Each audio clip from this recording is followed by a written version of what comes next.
Welcome and hello, MACC members. I'm Laurel Hansen, MACC's Program and Member Engagement Manager, and welcome to Ask MACC Workforce Edition, brought to you by the Metropolitan Alliance of Connected Communities and our Human Resources team.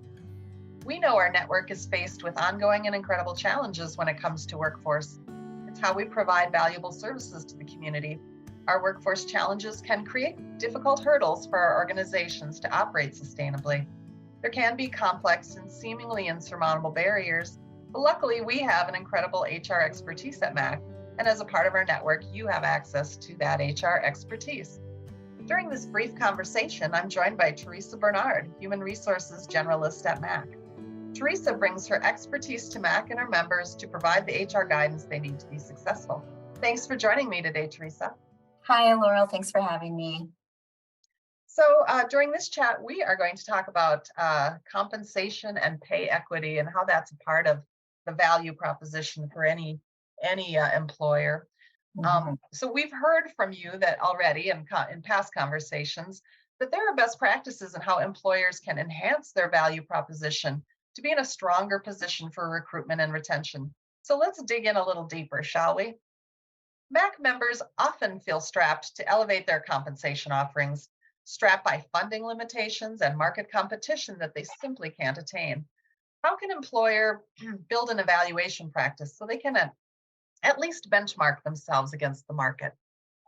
Right. So MACC HR members have the benefit of a compensation analysis. That's something that we do for them, which really dives deep into not only the market based on location. So in the Midwest, it's based on the nonprofit sector, and it's based on all of your job descriptions. So we're really looking at comparing apples to apples and understanding, are people compensated fairly for the position, the location, and the industry.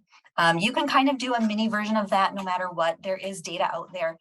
Do remember that sometimes when you look up data that it's not 100% current, right? The other thing to remember if you're looking up some compensation comparisons is it's really about job duties, not job titles. You can call a job anything you want, but of course, it really depends on what the person is doing. And that's really what you're basing their compensation on. So you can do a mini version of a compensation analysis, and that really will help you to kind of determine, are you offering the appropriate amount to new hires? Are you recruiting in a way that's making you competitive? That's great advice. How often should an organization complete that sort of evaluation of compensation? Yeah, so it is a really big project. If you're going to do it, you want to do it, like I say, it's a pretty deep dive. And that's partially because you're looking not only are you externally competitive, but are you internally equitable? So you're not only comparing to those external industry level positions, you're also looking internally. Do your positions make sense as far as compensation in comparison to each other? So it depends on how much you can dig into it, but ideally, I would say every couple of years. Mhm. Seems really important for an organization to recognize that internal pay equity question as well. You can benchmark and look against the industry, but there's also important internal factors. How is it important how much employees are paid in relation to each other from employment grade to grade? What are your Yep. thoughts on that? Yeah, so there are a lot of factors that can create internal inequities. For example, we know that certain folks are more likely to negotiate and be awarded their asks, but that doesn't mean that they're necessarily going to deserve them. If you hold a historically oppressed identity, that system serves to continue to oppress you and elevate white male supremacy, to be honest. So as employers, we are the system. We have to make choices in what kind of system to be.